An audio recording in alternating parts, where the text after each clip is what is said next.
Thank you. Good evening. This is a regular scheduled meeting of the Middlebury Select Board. It's January 12th, 2016, and I'll call the meeting to order at this time. First order of business is to approve the minutes from two previous meetings, December 15th and January 5th. And I'll take the December 15th meeting minutes first. Does anyone have any suggested corrections or changes to those minutes?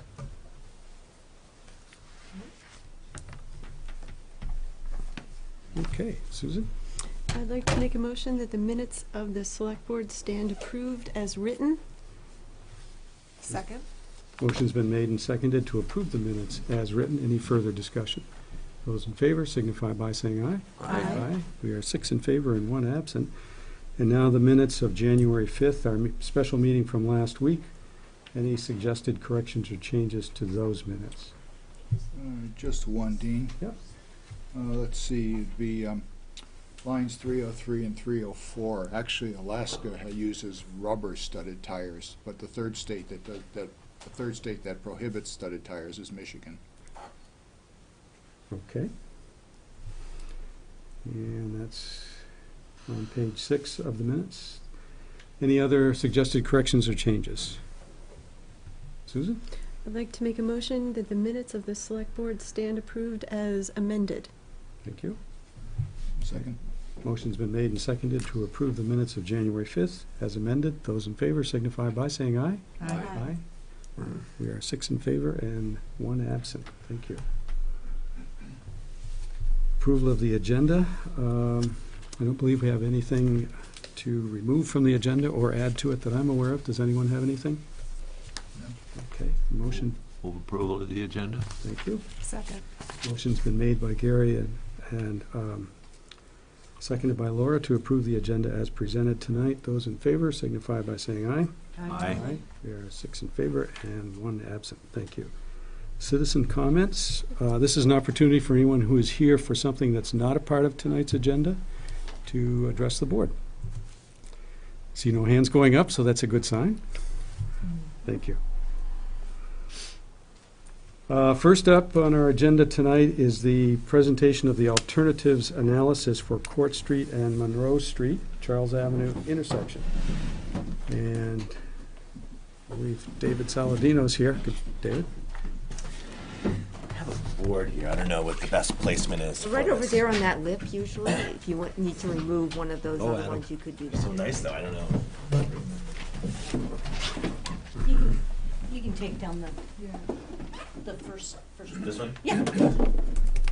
Careful, you get hurt. Why knock the other ones down? Yeah. So while David's setting that up, just a quick review. This is the Court Street, Charles Avenue, Monroe Street intersection scoping study that we have been working on for the past 6 months or so. And there was a public meeting back in October, and the board had a discussion about this not too long ago. And so tonight, David is going to review the results with us, and then the board can have some discussion and decide if it wants to formally endorse a particular alternative or not. Yep. Thank David. you. They also have Adam Ports here from SE Group. Adam, how are you? Good evening. Assisted with us, also resident of Middlebury. So, Yes. I guess maybe jumping ahead here, this scoping study was requested by, or it was funded through a municipal planning grant that the town pursued to look at options to improve this intersection. And in order to get in line for federal funding, a scoping study is typically the first step to kind of weed out, go through the different alternatives. Solicit public input, look at environmental impacts, natural resources, traffic, and so forth. And with the end result being a preferred alternative or selection of a preferred alternative that then can be available certainly for local funding, or if their federal funds come along, you kind of have this first study checked off and you can move right into design from here. So that's kind of the broader context. Just want to go. Some of the overarching goals of the project, so we're looking at the two intersections of Charles Avenue and Monroe, the two closely spaced intersections. So the goals include improving mobility and safety for all modes, obviously lots of bicycles and pedestrians given the proximity to the school, enhancing connectivity with the surrounding land uses, looking at all of the stakeholders and making sure that any of the improvements are complementary to the community character. We don't want to put in a flyover or ramps or a grade separated interchange, something that fits into the character of the community. And then how we get there, this scoping phase, as I mentioned, we kind of follow this 4-step process, listening, and so did a lot of soliciting of input and outreach, direct mailings to the neighborhood around there.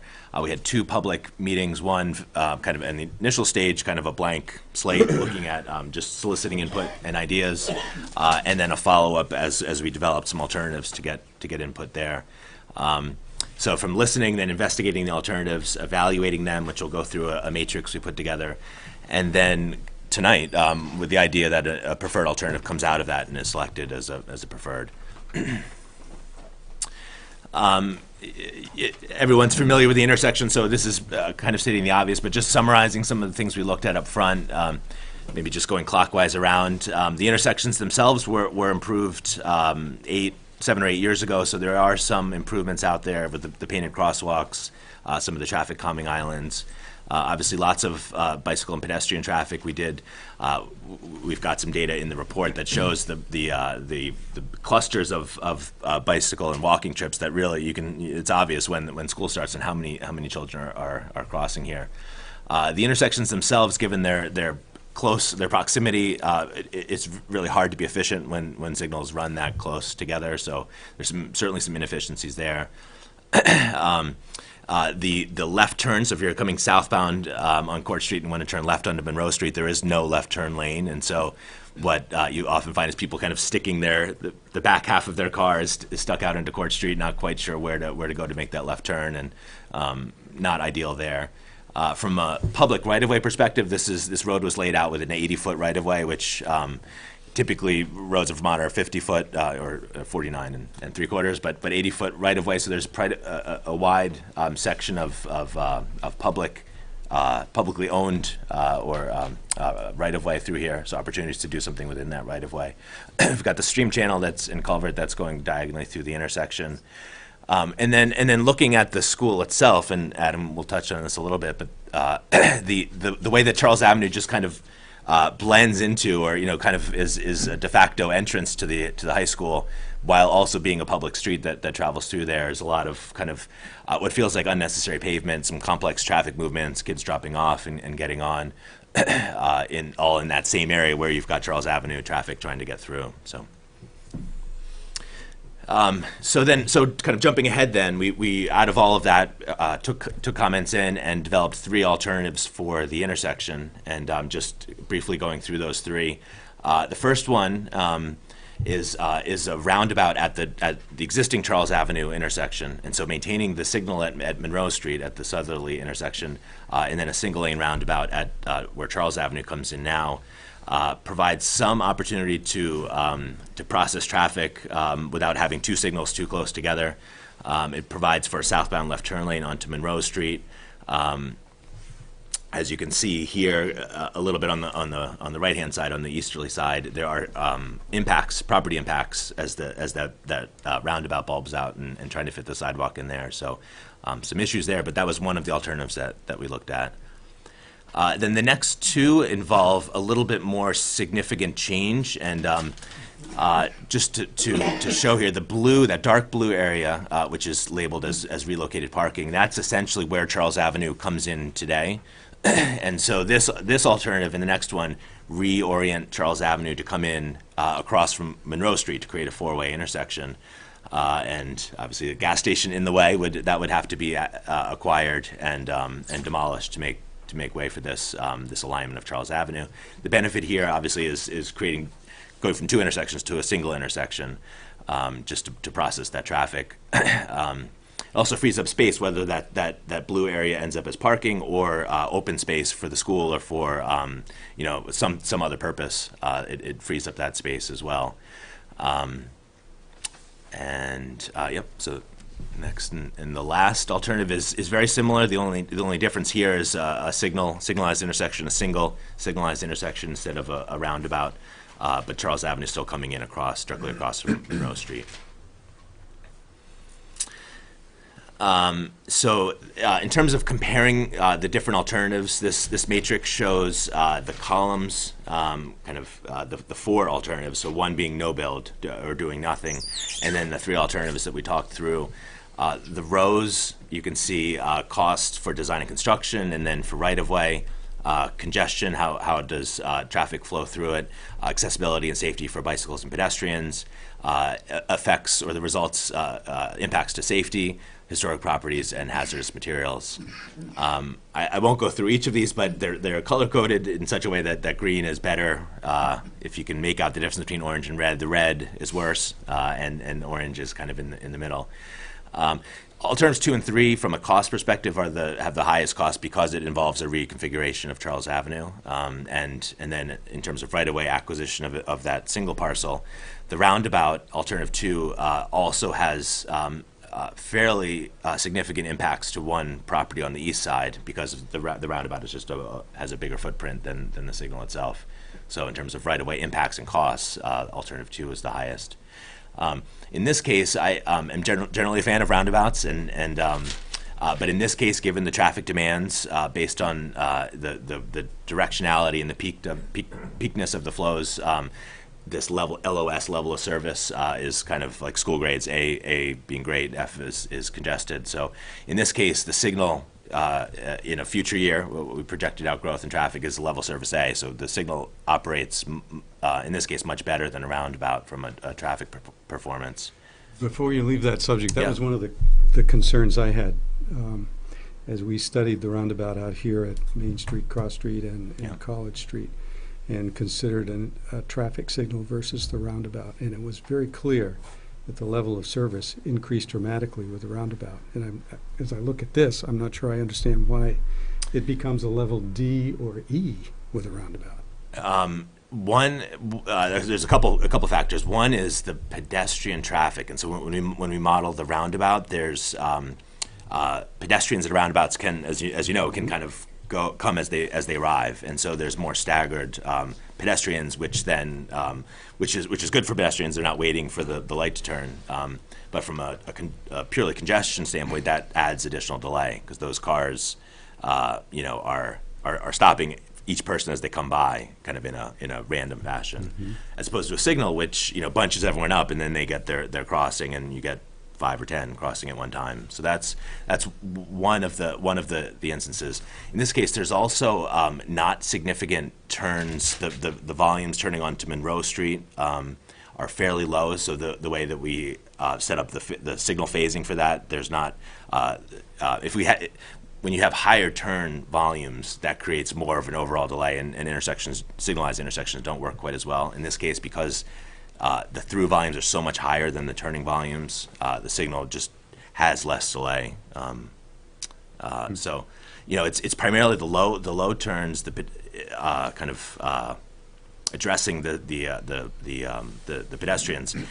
There's also, and again, I do like roundabouts, and there is the argument though that the signal provides for an exclusive, everyone gets a red if that's how you set it up, so that pedestrians can cross, fully protected. Whereas at a roundabout, you're kind of relying on the person who's coming in to see you and to be able to cross as you arrive. It obviously works, and I think it can work. But one of the other arguments why a signal in this case, given the high pedestrian flows, that might be Really? I preferred. guess I'm not disputing what you say. I just find that interesting because when we had the traffic design for this roundabout, one of the aspects of it was that it was safer for pedestrians because you did have the shorter pedestrian crossing with the safety zone between lanes and that kind of thing. Yeah. It facilitated what we think is quite a bit of pedestrian traffic right out here in our downtown. Mm-hmm. I live in that area, so I know there's a lot of pedestrian traffic at certain times of the day, but a lot of the times of the day, there's certainly not a great deal of that. Right, But right. But it still reduces the level of service to D with a roundabout. That combined with just the directionality of the traffic flows, the way that they play out. I guess I would say, it's hard to quantify safety, but certainly for both cars and pedestrians, if you do have an accident, it's typically more severe at a signalized intersection because cars are just moving faster. A roundabout slows everyone down to 15 miles an hour, and so I guess I would hedge that comment about signals being safer. That they're safer in the respect that everyone, in theory, is stopped at a red light, and so you've got your walk signal, and so pedestrians crossing. But you're exposed more. You're crossing the full street, and you've got potentially faster moving vehicles. I guess one last comment here. I wouldn't necessarily decide on this. I mean, level service D is perfectly acceptable, particularly for kind of a village, downtown setting, and E's and F's are. I think that shouldn't be the deciding factor. Just because the roundabout is a D, that we should throw it out. From my own personal sense, I think more so for the roundabout is the impacts to the homes on the east side. That's really, and we tried to shift as much to the east as possible, but then you lose some of the deflection traveling through, and so I think that's more of the fatal flaw, and we can get to that. But for the roundabout itself, having those, it's all historic district, and any of those impacts then triggers all kinds of red tape just in the permitting, and then obviously you have the impacts to the properties themselves. Well, we're considering a roundabout at the other end on Exchange Street, so we're just thinking about the logic, how this logic translates down there as well. And we see the benefit of roundabouts calming traffic, so I'm just thinking about that. I also am aware that we will probably anticipate more traffic turning onto Monroe Street because there's the possibility of a development on that corner that may result in more volume of visitors on that corner. So I didn't know if you were aware of that. What kind of development? Well, I don't know that I can You know something we don't? share that yet. I don't know, because I can't share that yet, but I just can share that. There is that possibility. We did not account for that specific development. We assumed some level of background growth, but certainly something that would result in higher turns, I think would begin to balance out. I think your levels of service would get a little bit closer between those two. I think up at Exchange Street, I think you're in much more of an open, I think there's more inclination to go fast there just because there's nothing around, whereas here you have the benefit of the homes and trees and curbs and everything kind of in tight. So it's already calm, that's your point. Yes. And so we can get away with the cost benefit of the light and just the efficiency of now it being aligned with Monroe Street. Exactly. And not have to incur the cost of all the property Right. mitigation. Right. So I Yeah. think that's okay. Sorry to interrupt you. I know you wanted to. No. This is great. I mean, I think we're just about towards the end. So this. Dan in the back had his hand up. I just wanted to bring up Oh. too that one of the things that was brought out by the residents or business owners around that intersection was roundabout would affect the availability for brakes and traffic to get in and out of the driveways. I thought people thought the signalized intersection would give those brakes for people to get in and out. The roundabout, kind of continuous traffic at certain peak times of the day would be really hard. So I just wanted to bring that out. That's right. Yeah. So I guess at this point, this slide is what happens next, and I think before you have the opportunity to select one of those alternatives. I guess I would say at the second public meeting that we had, we came away essentially with we didn't take a vote, but essentially unanimous concurrence that they preferred the signalized alternative, and similar conversation. Why isn't a roundabout as good? And there were two people who had identified themselves as roundabout fans at the beginning, but after talking it through, everyone agreed that they felt that the signalized option, and it was maybe 35 people there that evening. And then a few weeks ago, we met with the school board and presented similar concepts. We weren't looking for a vote or anything, but they seemed to be on board as well with the signalized alternative.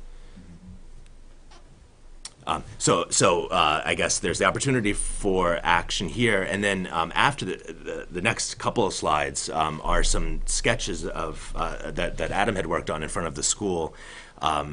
And maybe it just makes sense to jump to those because we can kind of just touch on a little bit some of the implications of realigning Charles Avenue, and we've turned 90 degrees now, so Court Street is along the top, north is to the left. And so, our charge was really to focus on the Court Street intersections, but it seemed like a real opportunity to think about how the entrance and kind of the front door of the high school could potentially be changed. And so there's kind of 3 sketches here. They'll all be included in the scoping report, but I don't think we're necessarily looking for action on any of these 3. And so Adam can touch on these a little bit. Thanks, David. As David mentioned, these were they're titled sub-alternatives. We were hoping to open the can of worms and extend the project further, but the implications really came about when, as we looked to kind of tee up Monroe and Charles and what happens to then the intersection as you approach the school and the potential loss of parking. And as we started, these were done very early in the project, and David asked us to explore some different options of, locating parking, looking at different intersection options for the Charles Avenue and kind of school drop-off location, whether a roundabout would be better there, whether it should be a straight-through intersection, or whether it should be a T, and what the implications to the bus drop, the parent drop, the accessible parking, and the space out in front of the school. And so what we, and the last kind of can of worms is really that long-term potential of maybe another secondary street connector through the school property over to the new rec center. And whether there's a back door kind of connection there, if parents are picking up their kids at the school, could there be a future connection to that recreational site without having to go back out onto Court Street? So these options were kind of exploring those key elements. All this was not done with in-depth conversations with the school and the bus requirements, how many buses come into the circle and all that frequency. These were really just ideas and concepts to explore different options of how the parking could be situated, how bus drop-off could be situated, accessible access to the school, and ultimately how the front of the school, the plaza, as we like to think about it, could be improved as a space, as a gathering for students. And these options kind of present 3 different scenarios for how that could happen. I don't have to run through all the different scenarios, but this one is obviously looking at it as a straight-through connection. As Charles Avenue becomes continuous, there's a bus drop-off on the left-hand side of the sketch, and this creates kind of this large open plaza for students to enter. We felt it improved the pedestrian access, from parking into the school, the accessible parking, and then preserves the open space along Charles Avenue, whether that's for stormwater or green infrastructure or just general open space rather than locating the parking there as the previous alternatives had suggested. And then this does provide you the option to continue south for that future connection to the recreational site. And just to note So that the existing parking lot would still be there, that's what you're in this. It would still be there, but it would be reconfigured, as you can see. It really kind of creates there's not a vehicular circulation break between the parking and the school. Oh, So the right. parking is all up against the school, kind of improving that pedestrian circulation from the parking lot into the facility. And same with the drop-offs over on the left. So the vehicular circulation is kind of pushed towards Court Street in this case. And of the 3 alternatives, this is the only one that has a net increase. This has 4 additional parking spaces. The other 2 are net decreases, just as a point of information. So we could move to the next one. This option presented a kind of a 4-way intersection as Charles Avenue and the new connector piece kind of teed into the school drop-off zone. So this one kind of does have that vehicular connection, again, reaching out to the south for the recreational site, and is kind of an intermediate between the school and the parking lot. The bus drop-off kind of remains fairly consistent and just curls around, and the plaza becomes much more focused. But it's just interesting to see even just the pedestrian patterns on that existing site. You can kind of see there's these crosswalks that cut through the drop-off to the center island, and there's obviously some conflicts there that we felt could be improved upon by kind of pulling some of that circulation away from the school and really allowing that arrival into the facility to kind of be a little more pleasant. And the last option was really kind of, what would happen if there was more of a roundabout kind of out in front of the school, not necessarily serving as a drop-off or the bus circulation, but would just allow the traffic to flow through there, similar to how David explained the roundabout down on Court Street, and just keep things flowing. And again, the future connection to the rec site, the parking towards Court Street, and the bus parking on the left. So those were just kind of some quick options, to not open the can of worms that this has to be complete as part of the intersection options David presented. Obviously, it's only dependent if Charles and Monroe become teed on Court Street is where there would be impacts to the school, I think drop-off zone and plaza, but it offers the opportunity for I think improvements to the school arrival that could be further studied or looked at whether the intersection moves or not. So. And I would say there's general interest at the school board. There's been school staff and administration staff at the public meetings, and then at the school board. The big question is, where's the money going to come from, and how does it tie in when you've got a public street and then in school property? And there was some comment about the monies can't intermingle, or there's some limitations, I guess, and I'm sure that could be worked out, but general support, to visit how that front door could look. Great. Is the essential difference in parking spaces the reconfiguration of the parking lot on the south side of Charles? Is that why that comes up significantly different? Yeah. Well, the 2 and 3 alternatives 2 and 3 have kind of that drive that stays close to the school, and so by keeping that in place, that you lose, Gotcha. 20, 30 spaces. Very well. Gotcha. Kind of, Yep. whereas the first alternative is entirely closed. Right. Thank you. Okay, well, as I look at this, do my own little option appraisal. One of the things I have to say is you have a good grasp of the problem. And I walk through this area all the time. And, whether walking or driving, you understand the problem, I think, quite well. When I look at option 1, I mean, certainly the obvious benefit is no land acquisition and it's the least expensive. I can see how, especially, the heavy traffic flow time, as you know, is that end of the school day when things are coming out. And I think of what this looks like with the traffic light. I'm thinking of an hourglass with a stop valve. It seems like this has the potential to really create some quirky bottlenecks in the flow, just as you're trying to get multiple directions of traffic through there, and then combining it with the pedestrian crossing. So, while that has a lot of benefits, I think that's the one I think we'd only be partially solving the problem. You're referring to alternative 1? Yes. Yeah. When I look at 2, I mean, I'm also likewise a fan of the roundabouts, but I do see the potential in here for, especially with large groups of students crossing in that time, and people, and just watching the way they're in this enthusiastic mode to get away from school.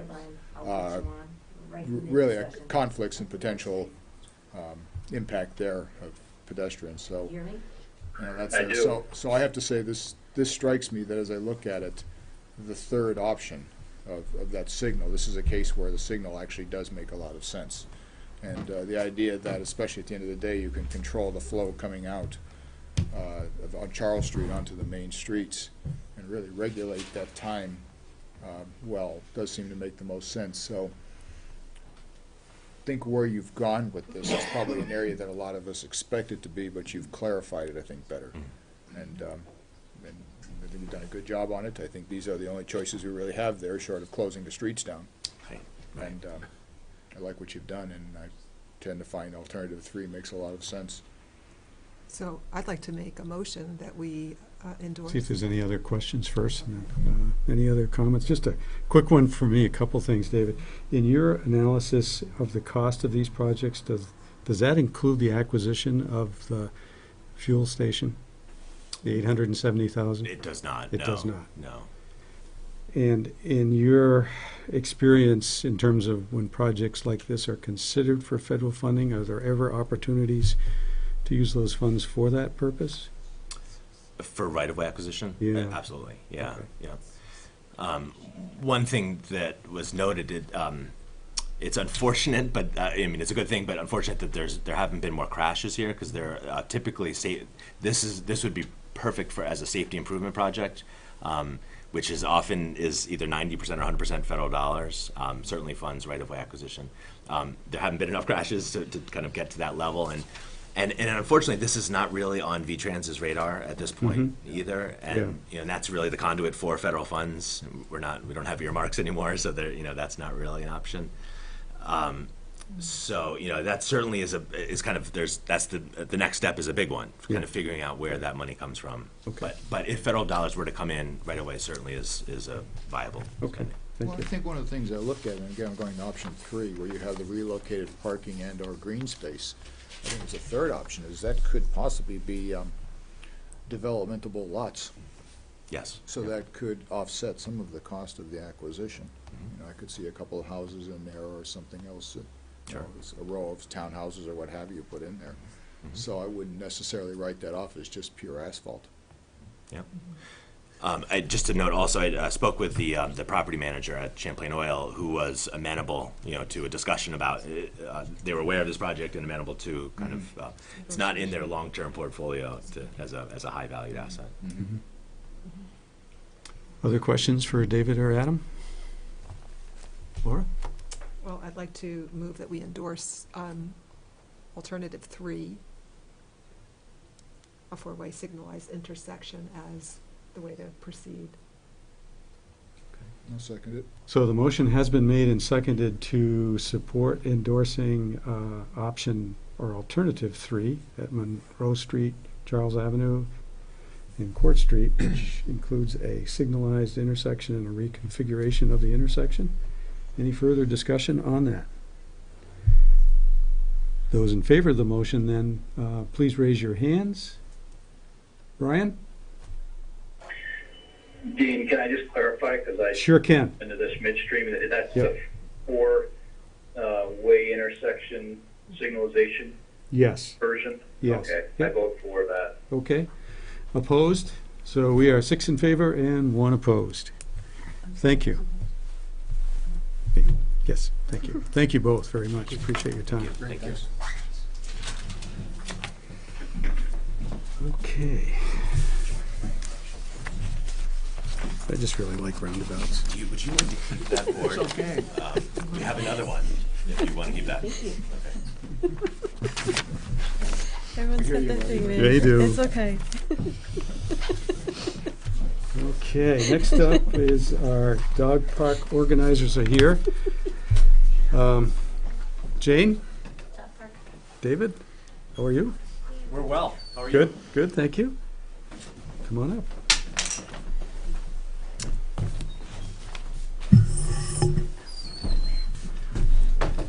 So I presume everybody's had a chance to take a look at the information that was in the packet. I've had a chance to talk with Jane a couple times about where they're at with the project, and as you probably noted, that there was some issue raised with regard to the possibility of needing an amendment to the Act 250 permit that Middlebury Regional Emergency Medical Services has with, that the college owns the property with. So in the meantime,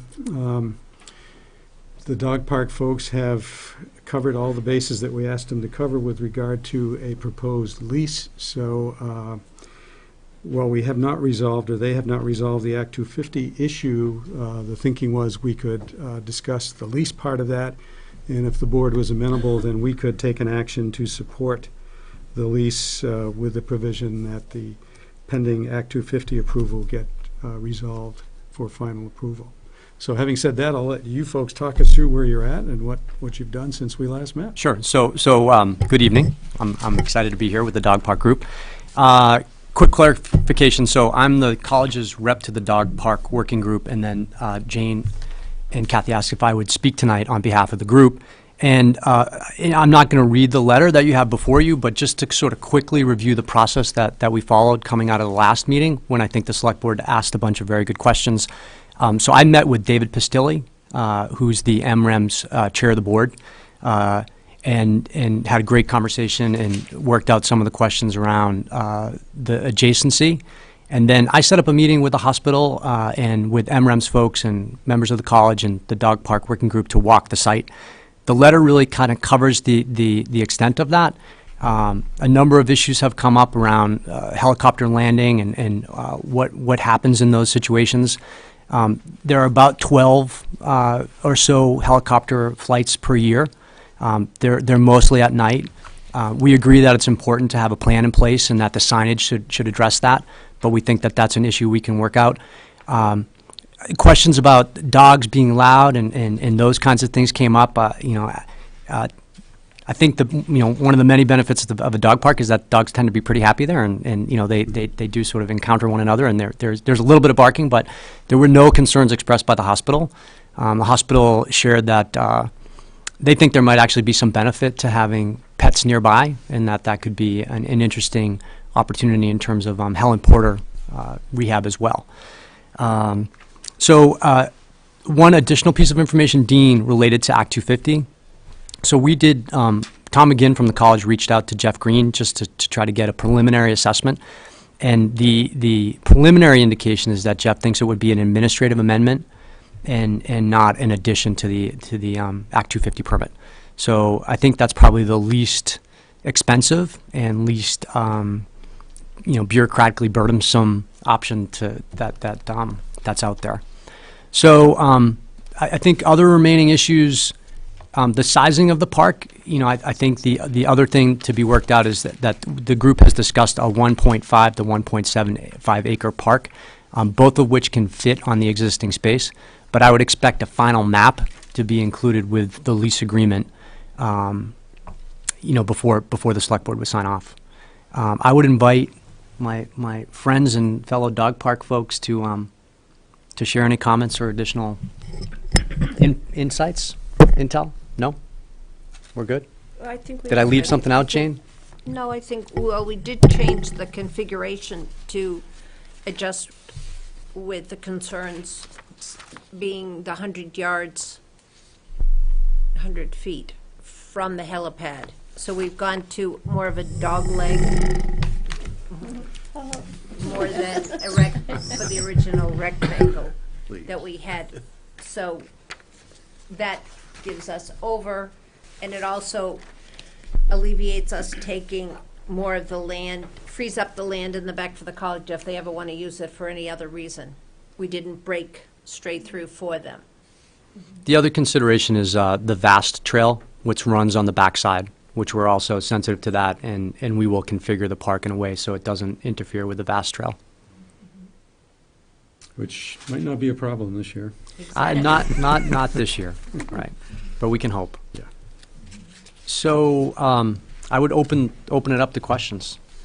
So, David, how do you expect the Act 250 part of this process would be completed then? Well, I think the question is, who will request the Act 250 amendment? Right. And I think that it probably logically comes from the town as the leaseholder, but I don't think the college is. We're happy to make that request. I think it's a matter of what it makes more sense, what's more logical, common sense wise. And we should, once we want to make sure we have a project before we go ahead and make a request. Right. Yeah. And we need to figure out the cost to do that as best we can and figure out how we're going to pay for that as well. Yeah, and I think the expectation of the group is that the fundraising efforts of the group would cover the expense of the Act 250. And if it was an administrative amendment, it should be fairly nominal, I would expect. Yeah, the information I have is, and this is not for an administrative amendment, but for a full full papers and write-up and all that would be about $2,500. I think an administrative amendment is going to be considerably less. Mhm. Great. Other questions? Gary? Go ahead. I'm sorry. That's okay. I was wondering about engaging the community. Sort of, you've got a plan now, you've got all this stuff. I had a couple calls about people who are asking sort of the same sort of things, and I think they want to know, but they also want to put a face to who's running the dog park and things like that. So is there going to be a public engagement meeting? As soon as the lease is signed, we'll break ground, literally, not quite figuratively break ground, but we will announce that there will be a dog park. We will put it on Front Porch Forum, the Addison Independent, that there will be one. We'll have meetings. There'll be, fundraisers just to get it started. So you will have public meetings where Oh, they absolutely, can to get not people just fundraisers, but like talking to the neighborhood and things like that? Yes. Because those are different. And does it have to go through the DRB process? There is some town permitting required. Okay. Okay, so that was, for me, I was like, let's find out if they're gonna do public engagement, and then that's the place where they can find out their questions. And I think most people are concerned about what EMS and what the hospital think. So they wanna hear what the work that you've already done. They want that confirmation that everyone else is satisfied, so. Right, the information we know now will be the public, released to the public, so they all know what is happening. Right. Okay. Other questions? Gary? Seems to me that the public hearing should come before the lease is signed. I would like that, but And the other thing, I've heard a number of people say that there's limited parking there at the hospital at times. Do you intend to have more parking, or So we discussed that with the hospital, and their sense is that the hospital? Ron Hallman, Lynn Boggs, and Jim Dar, the folks who accompanied us out to their sense is that area of the parking lot is not heavily used. Well, I've taken people to work there at 7 o'clock in the morning, and it's hard to find a space. So, I doubt some of those people get to work at 7 o'clock in the morning, so they wouldn't know. Which parking lot are you talking about? The one where the employees go in, which would be the one that you would be using. Yeah, you can see the back, it's that back left. Right. If you entered from South Street, it's the back left area.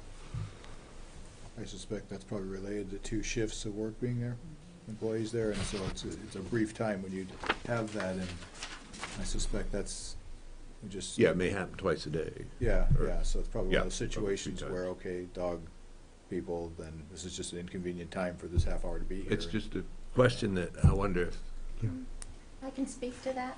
I'm a volunteer at the hospital. yeah, And I've never, ever had a problem getting a place to park in the back there. There's Uh-huh. always, I would guess, 20 to 25 open spaces. what time do you get there? Between 7:30 and 8. Huh, okay. And also my husband works there and he parks in that lot. So that being said, the majority of people that are going to visit the dog park, from my experience, is after school and after work. Yeah, And the that's majority of probably those people will not be parking there then. There's a lot fewer people that work the 3 to 11 shift Right. than the day shift. Right.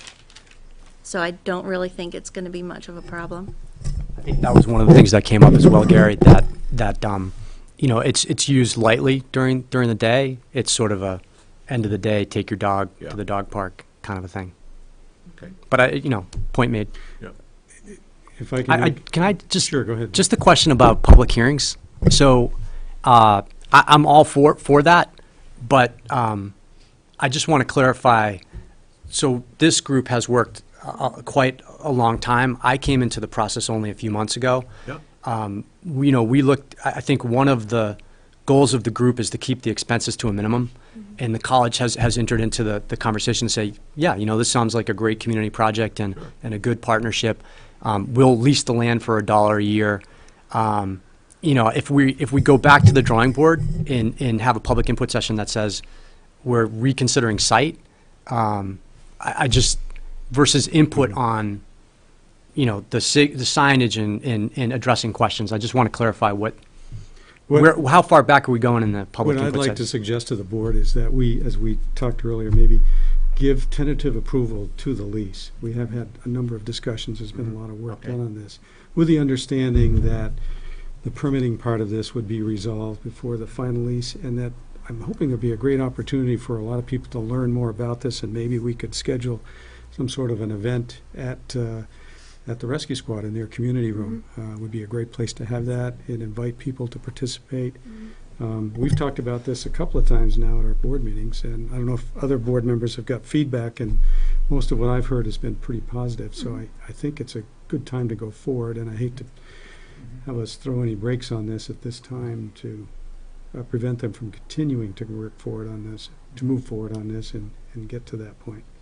And I think it's a great suggestion in along the lines of help us make it great, help us head off help us think of the things we didn't think of to make it work for everyone. Right. I think it's that's a great idea. time to get the Mhm. buy-in from the Yep. neighborhood, Yep. so. Yep. Terry, any comments? I know from Recreation, this has probably been an issue for you as well. Dean, I really appreciate you asking me. First and foremost, I want you to know that I support this dog park, but I don't want to be in a position where the Parks and Recreation Department has to take it on. If a stewardship group should fall apart, and I believe that they're hard at work at forming a stewardship group, but there is a certain amount of waste that will need to be removed, and I think they've worked that out with Casella. But I come from the city of Seattle where we had 16 dog parks, and there is a lot of maintenance, and so I just want it to be heard now that if we get into that situation, that there will have to be an increase in personnel or an increase in budget to cover the gap that stewards can't course. cover. Secondly, I think Jennifer Murray and I had a good conversation, and I sent out a memo. The concerns in obtaining permits really address very basic things, which are ingress and egress, lighting, signage, parking, and there's one or two other things. Very simple, very straightforward issues that you would be able to address in a forum that Dave has suggested. So I think those are just the continual questions that are gonna be asked Sure. of you, from naysayers as well as supporters. There's always the dog waste issue that you're gonna have, how's that gonna be handled, how's that gonna be dealt with? So, those are Yep. my comments tonight, Yep. and my leading concerns, that Yep. we have a lot going on, and we couldn't possibly fill in that maintenance gap right now. But I really trust this group. I've seen them in action, and I think they will build a strong stewardship group. And if we see that falter, we'll have to make some Well, adjustments. exactly. Yep. Thank you, Thank Terry. Yeah, that's a Appreciate good that. point. Any other thoughts or comments? Gary? I want them to know that I'm in favor of this. Yes. I just want it to be well vetted. We have been accused of rushing things before and not properly vetting them. So that's why I thought the hearing should happen before. Right. Well, I want to recognize that, tonight is an opportunity for vetting, which we're having, and we have had you before, so you've done well, to come before us, and I think we're very close. And I totally agree, Gary. I think it's in everyone's best interest to get input before the public launch of a campaign so that everyone's nodding in agreement saying this is going to be great. So I appreciate the point. Well, I'm thinking here that you recognize the needs. You also recognize the process to go through and what the potential headaches would be. So therefore, I guess in thinking that, I'm pretty comfortable with the idea, in the interest of moving forward, to make a motion for this board to offer a tentative approval of the land lease provisionally pending the successful completion of the state approval and amended Act 250 permit. Second. Motion's been made by Nick and seconded by Donna to provide tentative approval to move forward with the dog park. And obviously, there's still work to be done, but we appreciate everything that you've done thus far. So, those in favor of the motion then, raise your hands, please. Brian?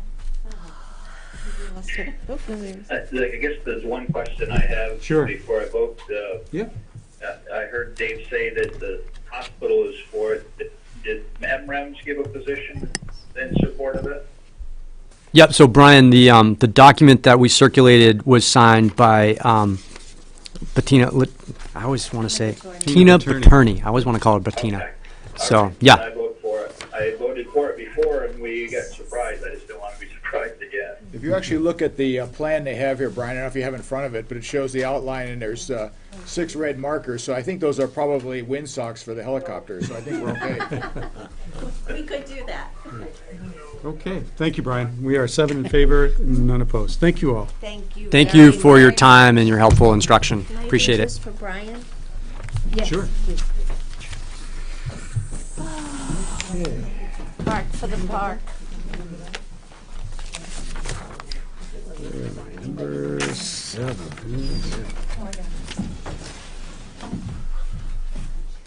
Next up on our agenda is the continuing discussion on the Main Street Merchants Row Overpass Bridge Replacements Local Project Management Team Update. So we had a pretty good discussion at our meeting last week, and then the following day, the committee had another meeting, and we reviewed the highlights of the response from the state to our query about issues that we'd like to have considered on behalf of the town of Middlebury. And I think we talked briefly about that on the 5th, but none of us had had a chance to review that yet. So I'm hoping everyone had a chance to review the minutes of the meeting where the response for each one of the questions was provided. And without spending a lot of time on these, we are continuing to pursue how we're going to move forward with these issues. We have another meeting coming up next Thursday, or this Thursday at 7 p.m. At that time, we're going to be working additionally on the actor transfer point position. We also had a chance to discuss the situation with VTrans giving approval to do the study for the vertical clearance adjustment to 19 feet. As you may recall, we had that discussion some time ago, and it was the result of it was that if the town was going to insist on a vertical clearance study, that we would have to pay for that study in the area of $30,000. VTrans has now agreed to include that as part of the project cost, and our project engineer, VHP, was present at the meeting along with the contractor, and hope to be able to have that analysis to us prior to the end of the month. And then this would be presented to the Rail Council at its next meeting on February 17th. And at that time, I'm sure some or all of us from the committee will be at that hearing as well to represent the town's interest in whatever direction that happens to provide. The significant issue for the committee was if the lower vertical clearance was acceptable and didn't provide any hindrance to what's expected to be freight and passenger rail service, and there was significant cost and construction time savings, then we should consider seriously moving in that direction. So that's really our next step with regard to that, in addition to pursuing the other issues for funding for the impacts on our community.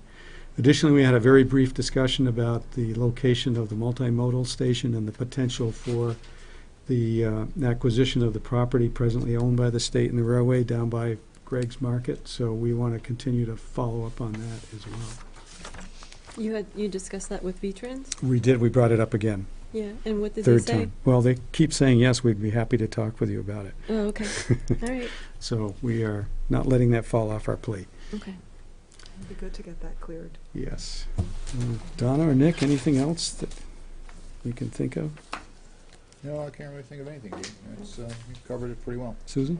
I just wanted to note the letter from Bill Finger that he's Yes, which came in leaving. I today. really think we should. We had hoped, well, I saw the letter this afternoon, as most of you did, and we were planning to discuss at the next committee meeting how to proceed, and I think we should also take the opportunity to recognize Bill for all his work. But the letter for everyone who's watching. Essentially, Bill has decided to step down from his position as the town's local project manager on this project. Since the infusion of our committee and a lot of other work that's been done, along with the selection of Jim Gish as our community liaison, he's feeling that at this point in time it's not something that he is providing a lot of significant help with. He's provided a lot of work and done a lot over the last 4 or 5 years with this, but this has sort of taken on a different life, as all of you know, since we formed this committee, and so he's decided to step down. Right, and I just wanted to acknowledge that, that he spent a lot of time working on it and warning us that it was going to be He sure a did. big project, and I feel...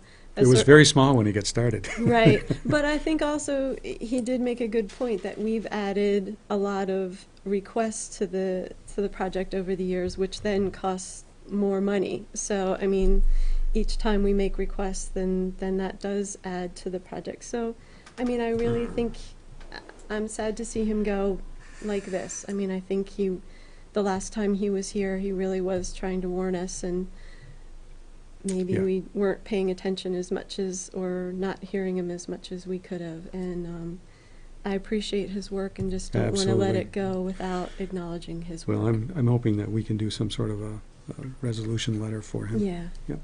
Good point. Thank you. Yeah, I'm glad that he's willing to continue to advise us, and to Yes. provide any direction that would be useful. That's good. Also sad. Yes.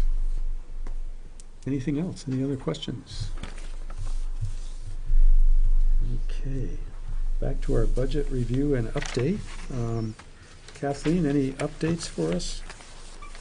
At our last meeting, you asked me to follow up with the Recreation Committee, and Donna can support me on this, but the Recreation Committee voted, looks like pretty much unanimously, to endorse the program fee increase of $10 per program, which has already been incorporated into your budget, so that's good. We are aligned. So we don't have to change anything there. We don't have to change anything. And other than that, I don't have much to report, other than that the Personnel Committee is going to be meeting again on Monday, January 18th, to talk more about the Operations and Safety Director position and how that fits into the budget. So we can look forward to that at the January 26th meeting.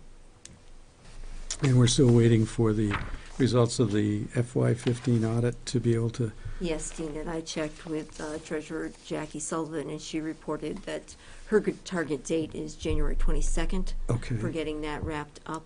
So we'll be able to discuss that at the next meeting as well. Okay. Are there any concerns about the new position? I know the Personnel Committee is going to review it, but I haven't heard anybody raise it. Is there some that that should be on our radar? Well, I don't...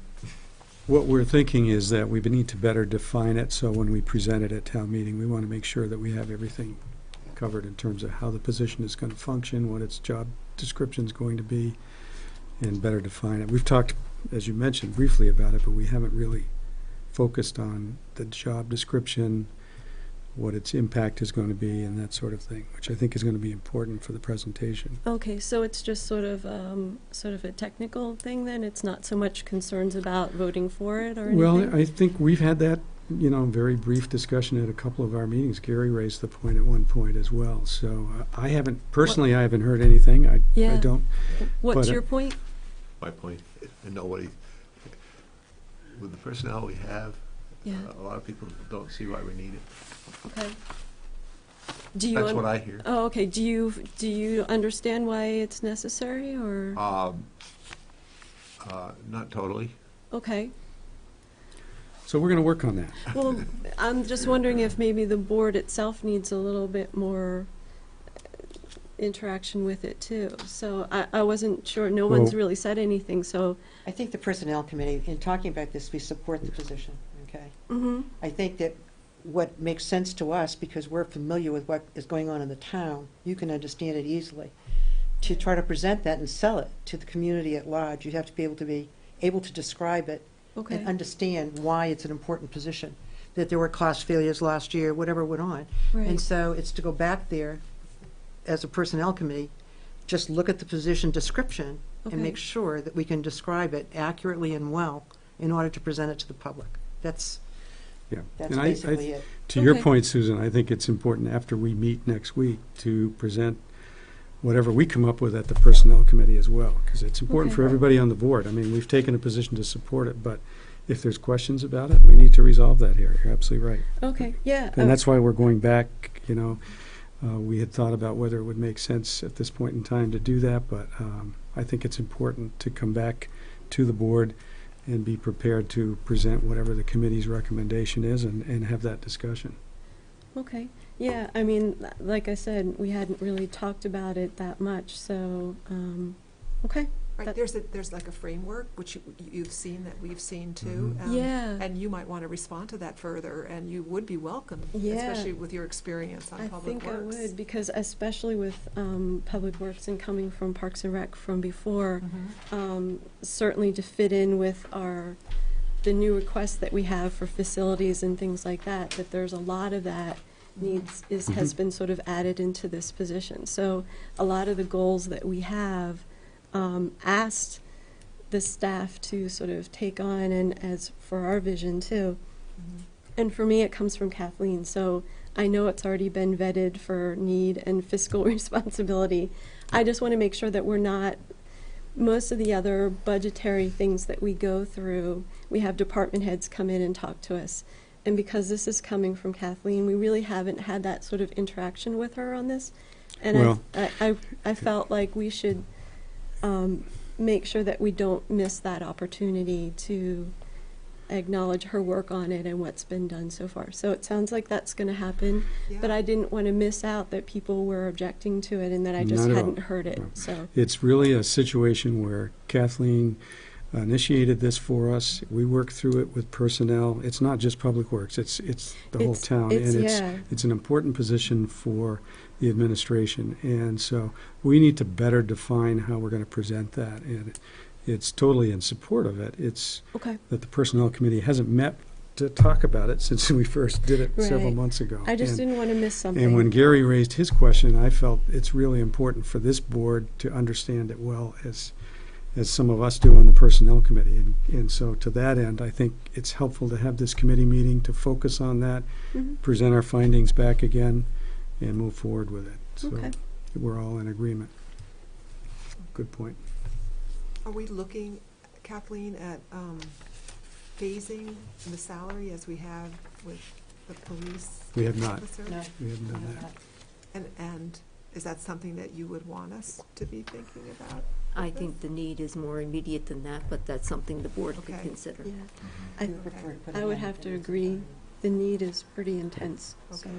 We haven't talked Just about wanted to read phasing it it. in yet. We've had some outside the board discussions about that, but we haven't talked about phasing it in our budget deliberations. So where we're at with the budget right now includes funding this position in fiscal year 2017. Right.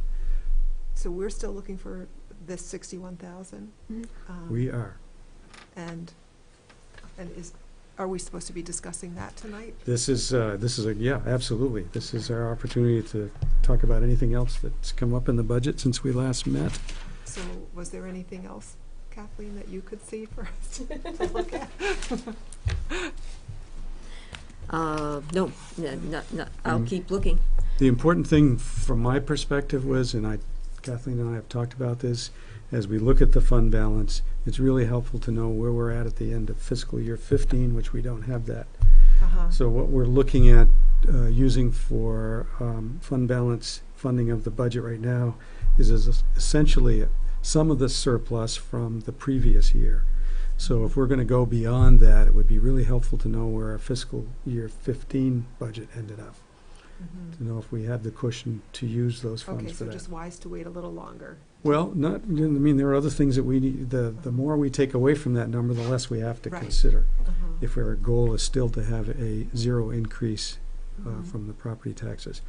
So the other thing tonight that we wanted to follow up on was the discussion we started to have around the social agency increases. It's not a lot of money, but it is some. And we didn't finish that discussion, so if anyone has any thoughts on that, or... Well, I got the, I asked Beth for the policy that we put together for Health and Human Services. And we really, I took a look at it and I was like, really, we're asking to have it reviewed in front of everyone, the increases. And then we have a separate article for the Charter House, which is exactly what the fund was set up to do. I mean, it was $4,000 for the increases and then another $9,000 for the separate charter. So it really does bring it in front of the voters like we wanted to and what we were looking for. I mean, last year, you know, EMS was asking for $18,000 by themselves. Yeah. So I think for me, I'd like to let the policy that we put together play out. I mean, this is to make it noticeable, to have people ask questions and the voters decide for themselves what they want to do with it. We've separated it out in its own, the Charter House in its own article. And it's important to note, too, what's included in the draft budget are the increases of the organizations that we're supporting now. It does not include the Charter House Right. dollars. Yeah. Right. So, Yeah. and it's going to be really, we have to be careful at town meeting to say, as we're looking at this budget, any additional funds that are voted in are going to be an increase. Yep. Yeah. And I think we can note that, and I We think absolutely it's will, good, yeah. so. Or another way I was thinking about it is if we're trying to send the message that we're really trying to level fund, you know, and that we need to do that with the Health and Human Services, is that it doesn't mean that we don't consider the request for addition if there's need, but then we take it from somewhere else, and then how do we decide that, you know?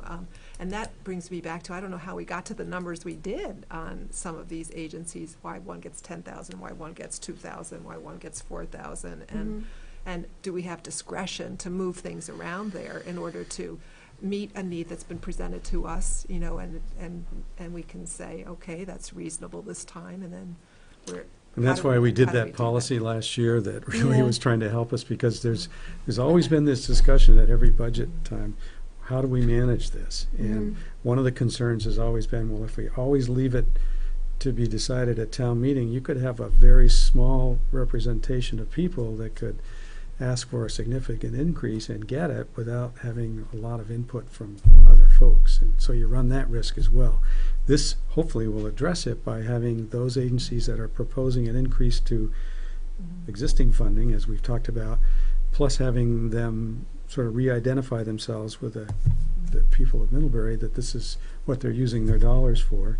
And then any new agency comes in, makes their pitch for the voters, and then we decide at that point. So I think that's we're only into the second year on it. Yeah, and what we talked about too at this time, when we did the research, is that some towns actually put a cap on it and say that this is the amount, and then the agencies have to divide it up amongst themselves. And the select board didn't want to go there at this time, but we may find ourselves in a couple years, you know, having to say we can only allocate so much, and that is another way to think about it. So all the towns do it slightly different. The majority seem to go with this, and we tried to make it as noticeable to the voters as possible, so that it wasn't just adding into and voting on it in a big budget that you couldn't tell.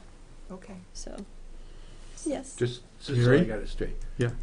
The Charter House is a separate Yes. issue that we're recommending. No. Okay.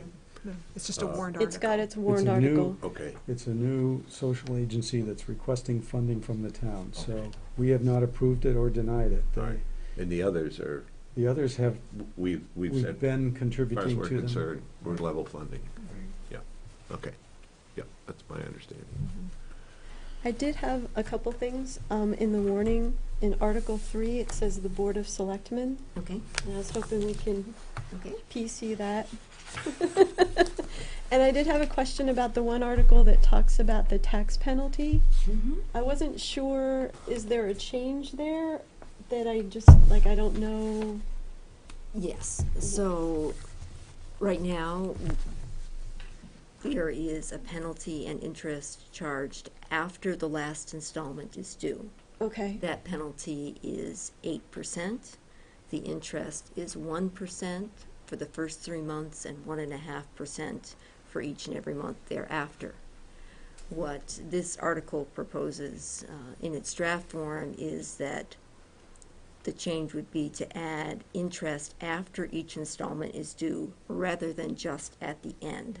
So right now, there isn't interest due on each installment. So now we would add, if you miss your payment, there would be interest added to the amount outstanding, and the penalty would be less at the end.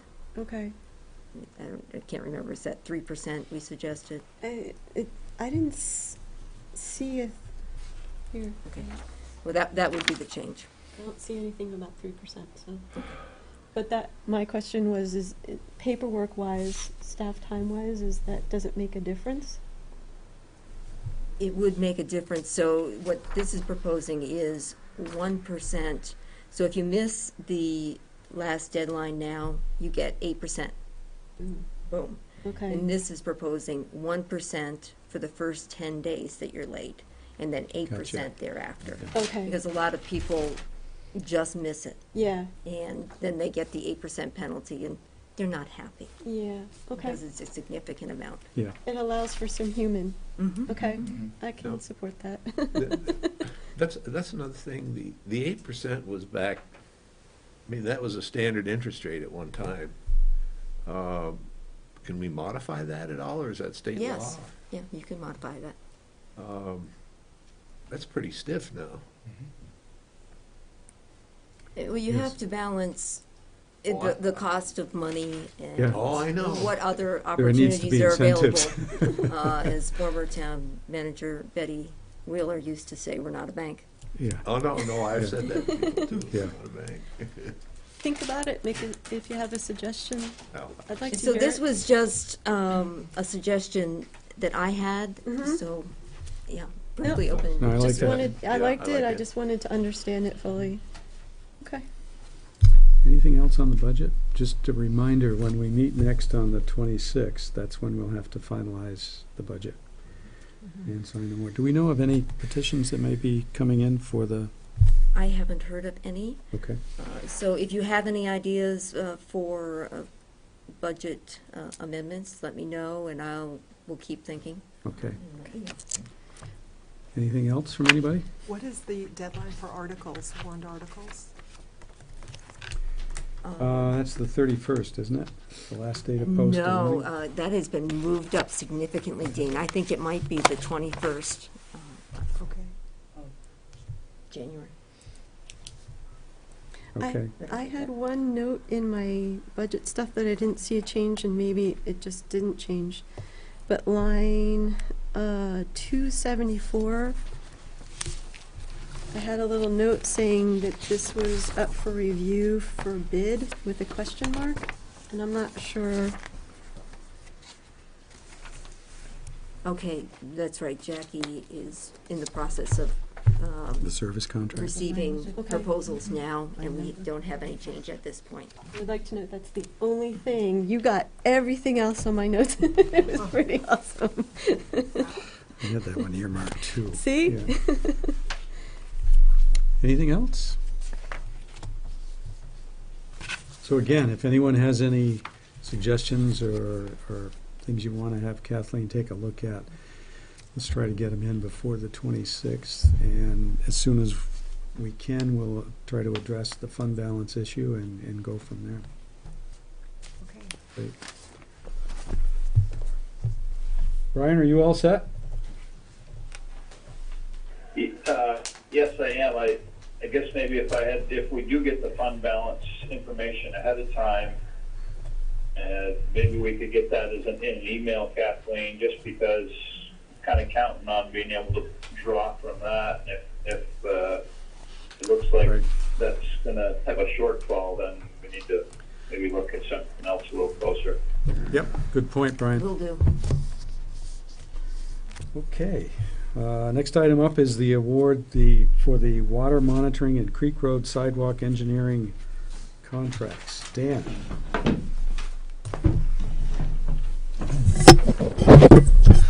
All right, good evening.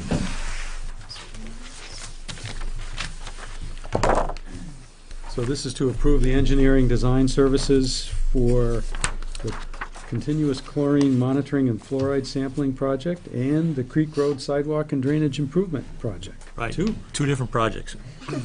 Okay, so the first one is the continuous chlorine monitoring fluoride sampling project.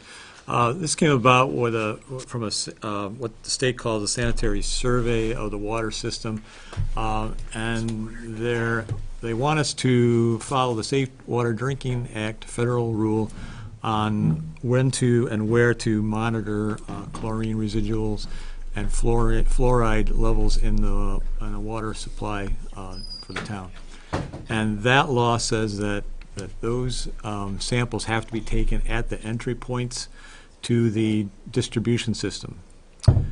So what that means is for Palmer Springs Well 2, that entry point is across from Beth Dow's house on 116, near special, well, it used to be Monahan Filaments, Specialty Filaments. So it's out in the field. It's Foster's Field out there. Well 3 and 4 combine together and run towards 116, heading west. The entry point for the distribution system at that point is basically the town property line between the Bagley residence and our well house sites out there. It's out in the woods. So those are the points of the entry to the distribution system. So that is where we would have to put sampling equipment to collect those samples. So just to be clear, the chlorine levels have to be monitored continuously. The fluoride is just a sample point where we grab the sample, we can take it back to Public Works and sample it there. It does not have to be tested at the site. The sample can be removed and tested at our place there. So I sent proposals out, requests for proposals for engineering firms to do the work. I got 3 replies back. Aldridge Elliott, Green Mountain Engineering, and Otter Creek Engineering submitted proposals. And in the paragraphs up there, I tried to describe some of the slight differences between the two, or between the 3 of them. Aldridge and Elliott submitted, I did not ask it this way, but Aldridge Elliott and Otter Creek submitted what they're going to call feasibility or scoping studies to help evaluate what it is and get clarification from the state as to what they're going to require us to do.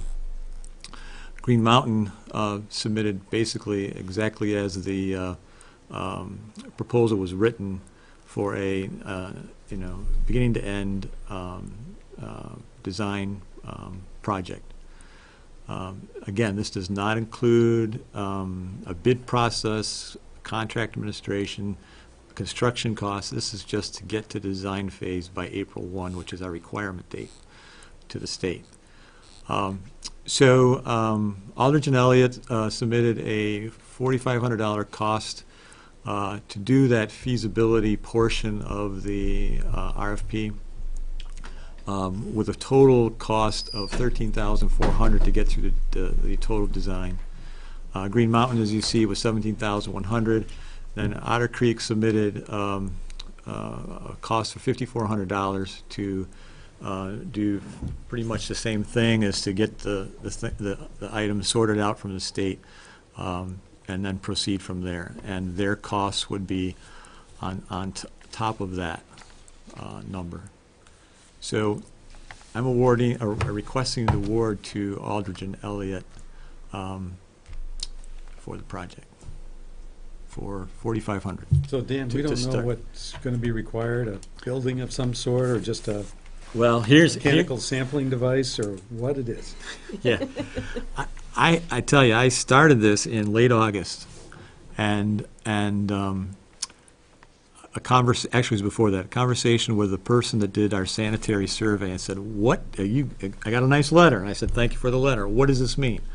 Well, it looks like you gotta do the sampling at the entry to distribution system. I said, well, you realize that's out in the field and out in the woods? Yep.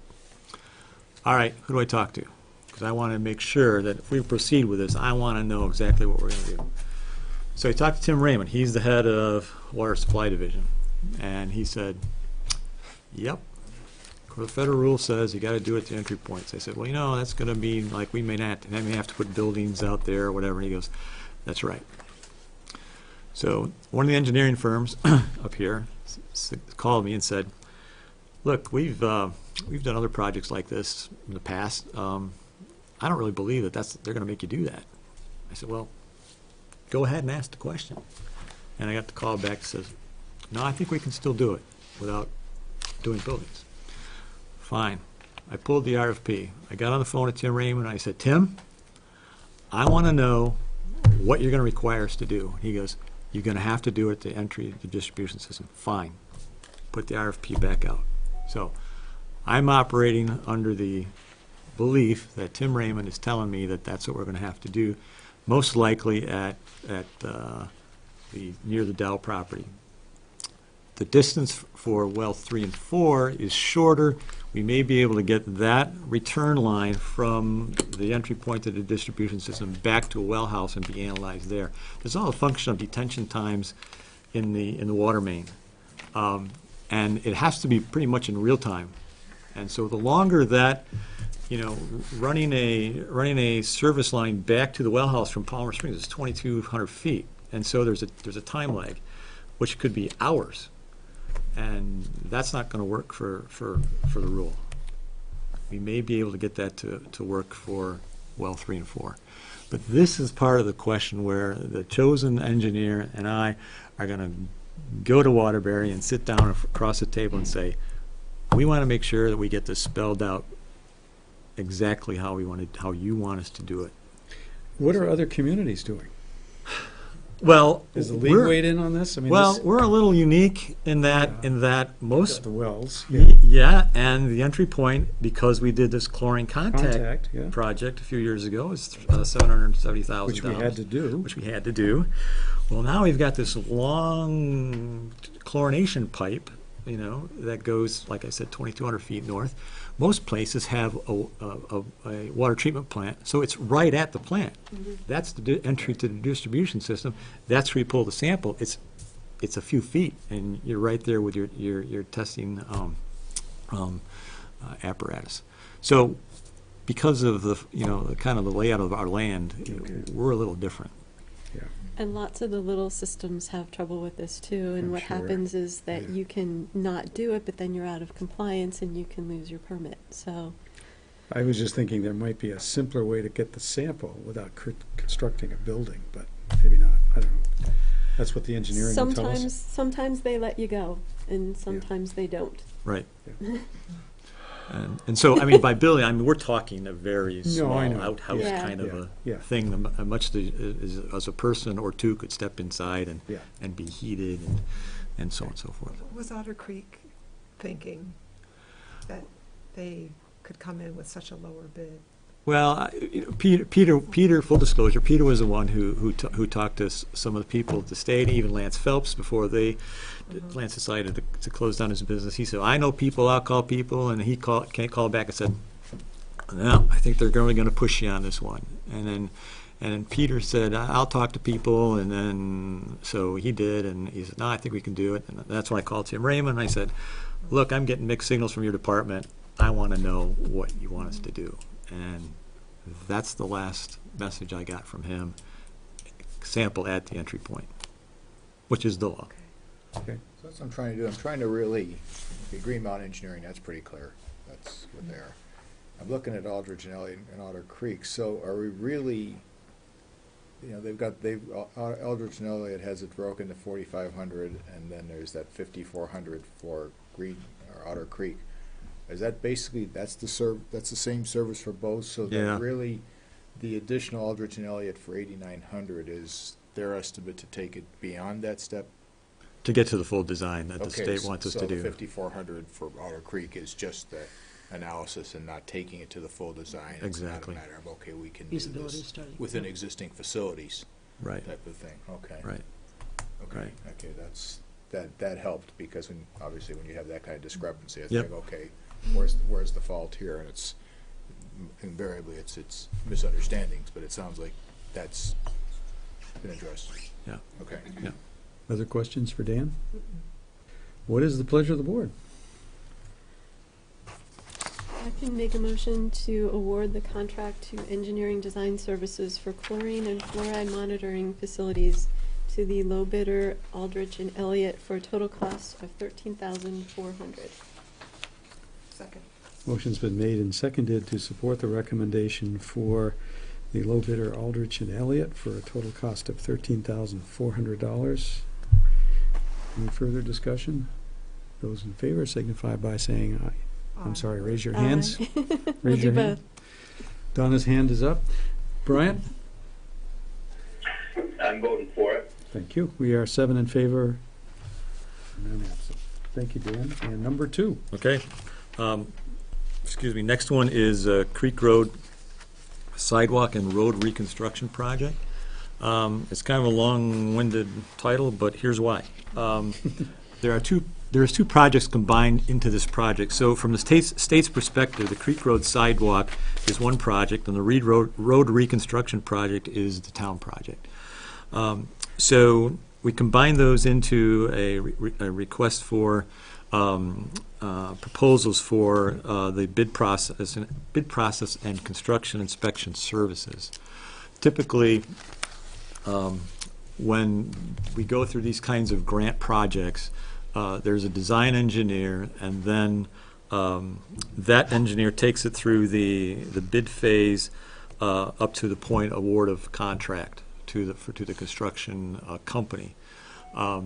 Since Lance has closed his business, we didn't get to that bid phase, and so I talked to the state, and John Labarge is the gentleman's name, and asked him if we could combine the bid phase project and or bid phase is part of the project, along with the construction inspection services, and that he agreed to do that, allow us to do that. So with that in mind, the RFP was put out and posted on the state's site for engineering projects. I got 7 requests for information for the project, and I just want to qualify that a little bit. These things come up on the state site, and so the engineering firms contact, in this case, me, to say, oh, what is this project? What's it about? Send me the information. So sometimes that's about the level of interest you get. Mm-hmm. Send it to them.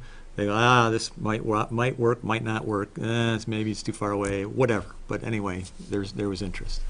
At the end of the day, I got one bid back, and that was from Du Bois and King. So. As you saw, if you read in my memo, they have extensive knowledge in these kinds of projects, and they need to be aware, there is, as part of the sidewalk part of this, there is going to be significant state documentation process. There's also going to be documenting what is the sidewalk project and what is the town reconstruction project, because it's different money. This project has a $250,000 grant from the state. The remainder of the funds are going to be the town's share of the entire project, including engineering. So the engineering gets split off is eligible for grant funding too, up to the maximum of $250,000. So Du Bois and King submitted their proposal to us. The process is typically that you get a technical proposal, which tells us all about them and what they can do and their talents and so on and so forth, and the man hours involved and the people involved and so on and so forth. And then after you would review all of those proposals from all the engineering firms, you would then open up the cost proposal, and that would be the cost proposal for the engineering firm that you selected, except we have one. Mm-hmm.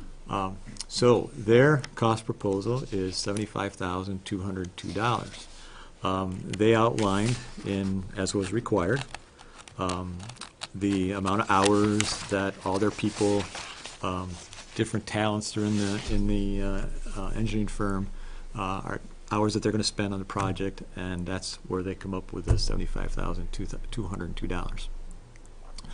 So I'm going to ask the board to recommend the board to award the bid to Du Bois and King for $75,202. This project was estimated by Phelps to be around $840,000. I want, including, that's both projects, sidewalk and road reconstruction. As I said, $250,000 of that would come from the grant. The remainder would be town funds. Let's see, what was the other thing I was going to point out here? Was this a good amount within that? Yeah, they're well, at $840,000, they're less than 10%. Say 10%, You know, 10%. so they're that's yep. fair.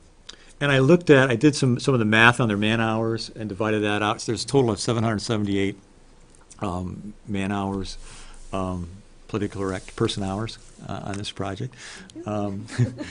And so, you know, you're under that $90 an hour for their staff.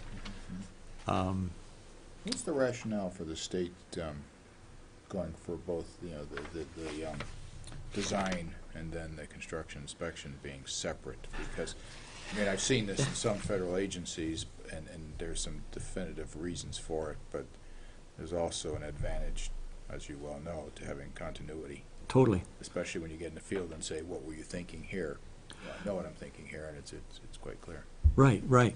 So, geez, 2 or 3 years ago, I asked this question when we got the sidewalk grant, and when they said those take like 3 or 4 years before you get to do this, you know, and I kind of laughed, and he was serious, and here we are. So the point from their perspective is that they believe that having a different engineering firm look at the construction is going to have a more frank and honest opinion or decisions be made about what the contractor is doing, and not maybe trying to schmooze up with a contractor that the design engineer, you know, may be involved with. And I was like, you've got to be kidding me. That's what they said. Well, a lot of these small towns, you know, we know you're Middlebury, you've got staff, so on and so forth, but some of these small towns, they can't handle these kinds of projects, and so we want to have that separation. I said, yeah, but you know, it costs us money to do this. Yeah, well, you know, that's kind of how we do it, you know. John LaBarge, he was 9 months ago, he was like about ready to throw his hands away. I've never seen such a more complicated process. You know, and So is that why we have one engineering firm?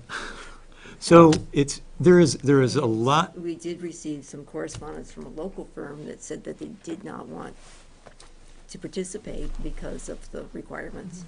So. Right.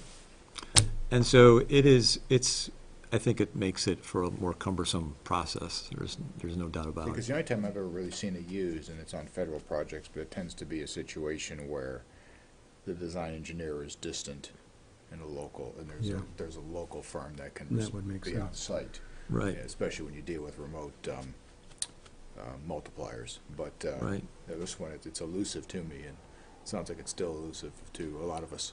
Yeah, I think so. I don't get it. So from your perspective, Dan, this is a responsible bid, albeit from one firm. Right. And I think I think I should point out, you know, why one firm. Some don't like the process. Yeah. This is almost a 4-month project, Right.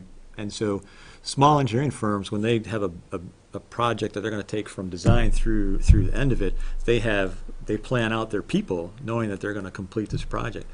It's going to be a larger engineering firm such as this one that has more people available to say, oh, we can just take a piece of something and complete that for you. I get it, so, you know, unless there's other questions, this is what it is. Mhm. And it is within a 10% window, so that's certainly fine. So I guess I would make the motion to award the contract for engineering services, which includes bid phase and construction inspection services for the Creek Road Sidewalk Road Construction Project to Du Bois and King for a total cost of $75,202. Or a cost not to exceed? That should be the number right there. Okay, clarified to not to exceed.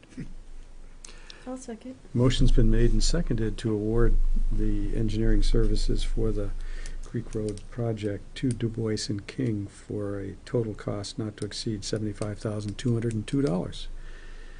Any further discussion? Those in favor signify by raising your hands. Brian?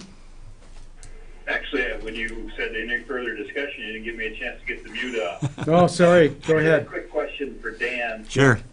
One of the things that we've talked about is potentially getting the paving on the new recreation parking area done at the same time. How does that play into this project bid here, Dan? Is that something that we do with a change order, or because I didn't find any discussion about that in the bid doc. Okay, so what we can do,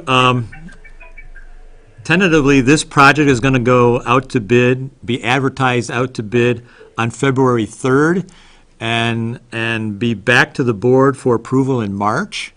So between now and February 3rd, I would have to get with Du Bois and King and figure out the area of the parking lot, square footage, and they could add that into the bid process. I would think we'd want to have it as an ad alternative rather than a change order. Change orders get to be expensive. That was why I'm asking the question up front, because I thought we would want it in as part of that bid As an alternative. Accept that segment or not, but if we don't put it in our request, we're not going to get that bid. Dan, rather than ask Du Bois and King, why couldn't we just get the square footage of the parking area from our contractor, Breadloaf, and then once the bidding for the paving part of that is done, use that as an alternative, so we didn't have to spend any more engineering money on this. Right. The quantities would just have to be put in as a bid, an alternative bid item. All right, Yeah. Yep. Okay, good. Okay, as long as we don't forget that, then I vote for it. Okay, thank you. We're 7 in favor and none absent. Thank you, Dan. Thank you. Next up is the resolution adopting the Vermont's 457 deferred comp plan. Kathleen? One of our employees brought this opportunity to our attention. It's available through the State of Vermont retirement system to participate with Empower Retirement Group for much lower fees than we currently pay through these are voluntary contributions for retirement. And we already send a check to the State of Vermont for processing for our employees, so it would be simple administratively for us to do, optional for our employees. It seems like a win-win. It's a good program. Any discussion, Gary?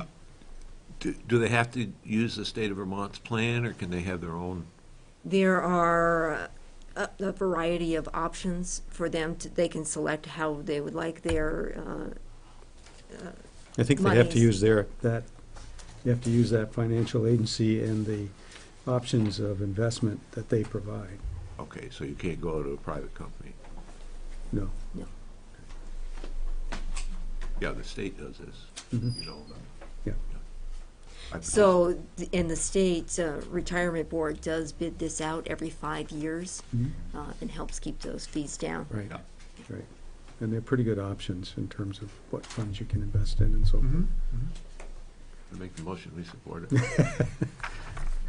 So Gary is there any other discussion? Gary has made the motion. Is there a second? Second. I'll second it. Oh, you can take Thank you, Brian. Brian. So there's been a motion that's been made and seconded, and I assume your motion, Gary, is to authorize the chair to sign the resolution adopting Exactly what I. the State of Vermont's Section 457 deferred comp plan. Yep. Any further discussion? Those in favor signify by raising your hands. And Brian? I'm in favor. Thank you. We are 7 in favor and none absent.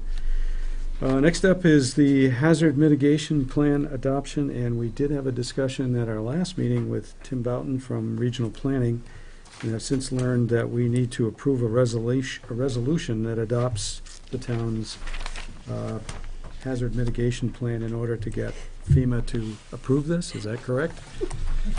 It's like the cat comes back. Yeah. Yes, yes. They must yes, have the last word. You can't approve it till we can tell you you can approve it. Yeah. So Yeah. they've told us we can approve it. So is that the last time we agreed to let them tell us that we need to approve it? Is that how it works? Is that what the motion was last time? Oh, my goodness. All right, I move that we authorize our chair to sign the resolution adopting the Town of Middlebury, Vermont Hazard Mitigation Plan. Thank you, Laura. Motion has been made by Laura and seconded by Nick to authorize the chair to sign the resolution adopting the town's hazard mitigation plan. Is there any further discussion? Brian? I'm in favor. Okay, all those, the rest of us, raise your hands. Yay. Any opposed? We're 7 in favor and none absent. Can't wait for it next That week. had the discussion that. It warranted? Put an end to it. Gosh darn it, yes. Gary, approval of the check warrants. I looked over the check warrants this afternoon, and they seem to be in order. This is for the period 1/6 through 1/12. Total expenditures of $173,931.37, which are comprised of accounts payable of $84,386.12 and payroll of $89,545.25. I move approval of the check warrants. Thank you. Here a second. Second. Seconded by Laura. So the motion has been made and seconded to approve the check warrants as reported. Those in favor signify by raising your hands. And Brian? I'm in favor. 7 in favor and none absent. Thank you. Manager's report. So, in response to Laura's inquiry about when the statutory deadline for petitions is, I found out that it's January 14th. Wow. 47 days before town meeting. As you may recall, in previous years, it's been the last week in January, so thank you, Laura, for bringing that to do. That's to file a petition for a warrant article. For the deadline for nomination petitions for elected offices is January 25th. Thank you. And just to note that bids are due for the Middlebury Visitor Services project. This includes additional parking directional signs around the downtown, as outlined in your packets, and also a walking tour and some historical markers around town. So very exciting. This is part of the Visitors Services grant that we received in 2006. Latest, yeah. So very exciting that we've moved forward. Only 10 years later. Speed just got. Okay, we'll see. It's probably too soon to celebrate yet, but we'll Yeah, see you're what right. we get for interested bidders. Are we asking somebody to approve us to And announcing the new Means Woods webpage. Tom Scanlon, webmaster, helped me to develop a new page for our Means Woods Nature Preserve, and it looks good, and we have some enthusiastic new volunteers, Norman Bloom and John Murphy, teaming up with Cindy Hill for a reinvigorated group. We'll be working with Carl Robinson and John Derrick of Malt on some new projects. So it's part of the malt network? It's tied in with that, right? Update on Strong Communities Better Connections grant program. Just wanted to update you that I had mentioned at the December 15th the possible opportunity in relation to exploring options for the Exchange Street and Elm Street intersection in light of the near deadline, which was today, and staff resource constraints and the absence of clarity about a potential project. The decision was made not to pursue a grant at this time. And that's all I have. Okay. Board member concerns. Donna, we'll start with you. Not a concern, but I certainly want to make a comment. There was a hockey tournament on New Year's Eve over at the arena, And the comments about the lighting in the parking lot were extraordinary. There wasn't a single person I saw there who didn't make a comment about how wonderful it was to be able to see in that parking lot. And in terms of the use of the skating, the free skate after the fact, they had over 140 skaters attend that night. It was a really great event, so kudos all the way around on that New Year's Eve celebration. Thank you. Laura? Well, I'd also like to say that people have noted how wonderful the cleared sidewalks were after, not this snowstorm, but the last snowstorm, and the turnout for walk-in bike to school last Wednesday was incredible. And we wondered, like, wow, because it was very cold. It was 21 degrees that morning, and we had 7 bikes at Mary Hogan and a lot of walkers, and people wondered if some of that was due to the fact that the sidewalks were in such good shape. So we want to thank the town for Great. that. It makes a difference. It does. Thank you. Gary? No concern. I just meant to ask Dan, too. I had a constituent ask about our unpaved roads budget. Is it shot? Our what road? Unpaved road budget? Okay, I'll get you an update on that. You mean for this year? Yeah. Yeah. Anything else? No. Nick? I was just, it seems like we've had these guys before, and I had a lot of questions. Several people asked questions about it, and in today's mail came this group that's basically a water service line insurance group. And I remember people asking, was this something that is required, is mandated? And the answer is no. This is purely our group just trying to get you to buy insurance, and it's nothing that we require, and it's nothing that's mandated. So if you're going to do what I'm going to do, it's going to become recycled. Yes. Thank you. Susan?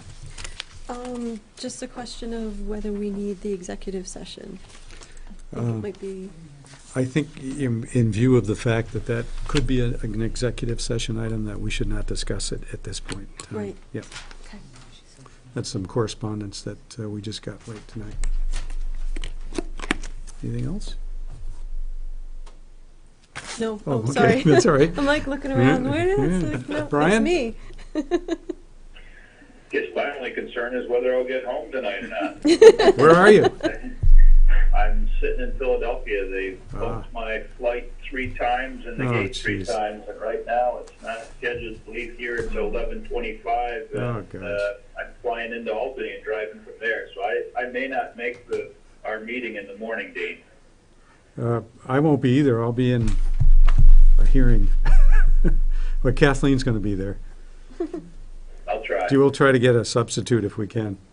I admit, Brian, I'm hearing that background airport noise, and I'm breaking into a cold sweat, so I sympathize with you. So, Travel safe. Thank you. do we have 2 meetings Do Thursday? we have executive session, Dean? We do not. Oh, we don't, okay. We have a discussion about whether we need one, but there was just some correspondence that came in late today that we need to review. So there's an airport meeting on Thursday night as well as the There is. That's right. railroad That bridge. 7 p.m. in the gym. And 7 p.m. here for the, So they're having concurrently? Okay. This is when? Thursday night. at 7. What's your meeting? the LPMT is meeting, Oh, okay. working on the actor thing. Okay. Yeah. Anything else? Okay, so on the 26th, remember that's our final day to approve the budget, and that's when we'll meet next. So we are adjourned. Safe traveling, Brian.